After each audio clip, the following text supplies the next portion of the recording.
and welcome to Backpacker Flip-Flops. I am your host, Joanne Hendrickson. This podcast is about my travels and experiences to different cities and countries around the world.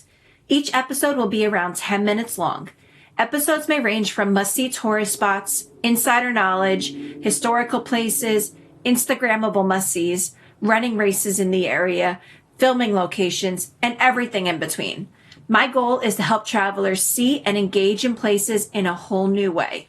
As some background on me, I earned the nickname Backpacker Flip-Flops because with a backpack and flip-flops, I traveled to over 80 countries, 47 states, and 5 continents. My explorations in flip-flops included the streets of New York City, of course, some Caribbean islands, and unexpected places like the snowy streets of Lillehammer, Norway, and the Ice Hotel in northern Sweden. Please check out my website, backpackerflipflops.com, or follow me on Instagram at backpackerflipflops.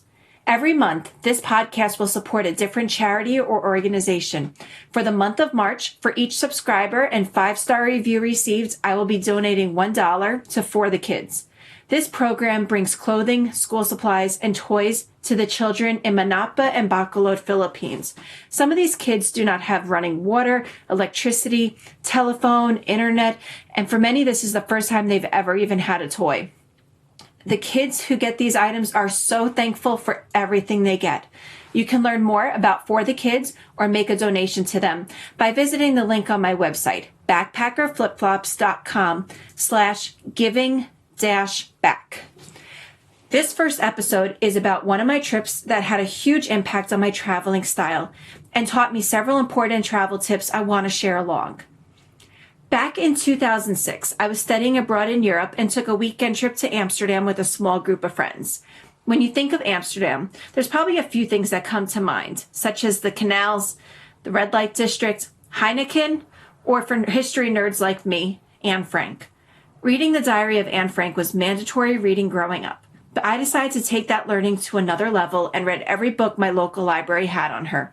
So of course, when I was in Amsterdam, I knew I had to go to the Anne Frank house and see the secret annex. The problem, though, was that the people I was traveling with had no desire to go see the Anne Frank house. They were deterred by the cost of admission.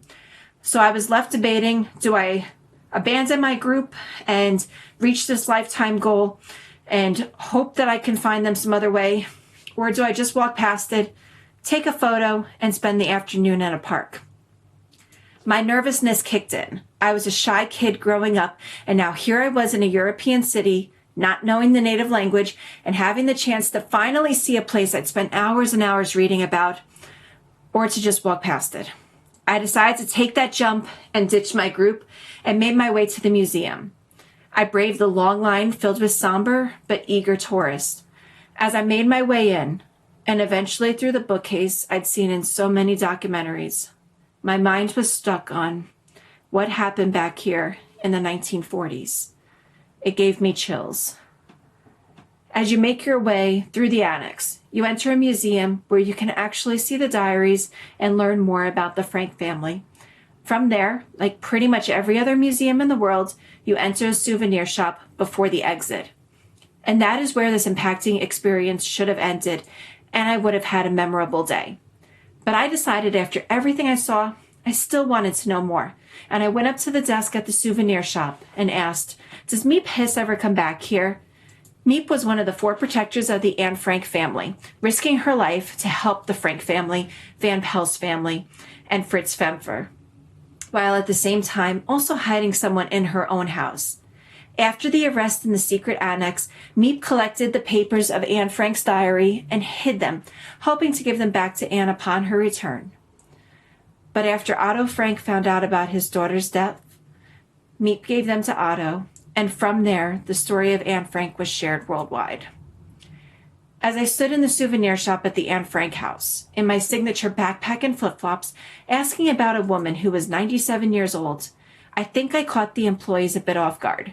One of them replied back that due to her age, Miep could not do the stairs, but would make one trip every year back to the annex. Fascinated, I said thank you and then was on my way out the door. Not even a minute later, though, someone came running down Princeton Grot to me. It was the man I had seen at the desk in the souvenir shop.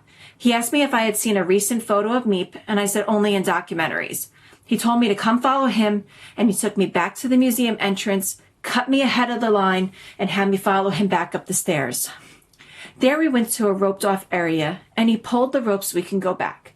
At this moment, I'm thinking I really should not be following strangers. He's an employee, but I'm probably going to get in trouble going back here. Obviously, this area was not open to the public. He assured me, though, that it was okay to follow him, and he led me to a room that was not included in the regular tour route. A few moments later, I was in Otto Frank's private office. The gentleman showed me some jars of jam left over from the Opetka company days. He showed me a picture of Meep from 2 years earlier on her visit to the Annex and told me some more information about her. I was blown away, but could never have expected what came next. He led me over to the window and pointed at a tree and said, "That is Anne Frank's tree." This tree that Anne had described in her diary and had provided her much hope. Had I not asked that one question about Meep, I would not have gotten the opportunity to see Otto Frank's private office or that photo of Meep or Anne Frank's tree. This was all a remarkable experience, and it taught me a lot about Anne Frank, but it also taught me a lot about myself and about the power of asking questions as well as human kindness. The biggest lesson I learned that day was to take each opportunity the moment it arises. In 2010, Meep Hiss died, and also the Anne Frank tree was blown down in a storm. Had I waited to go to the museum till a future trip, I would not have had the same opportunities I had. Had I not asked that one question, I would not have known how much more there was to see and experience.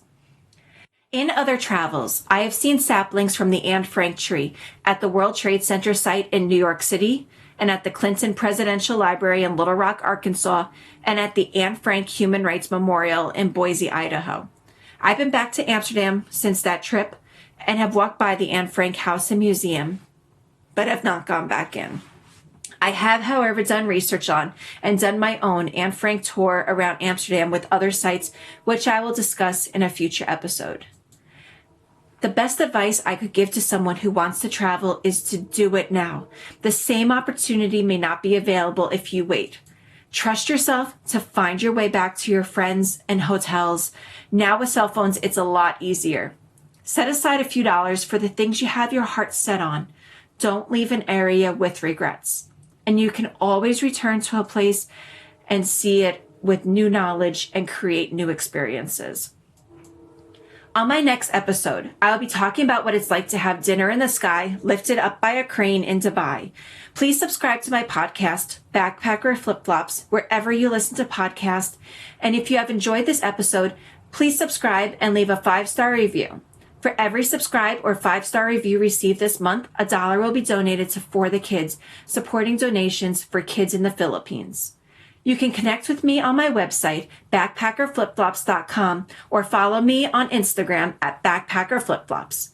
Thanks so much for listening. Till next time, ciao, adios, auf Wiedersehen, bye.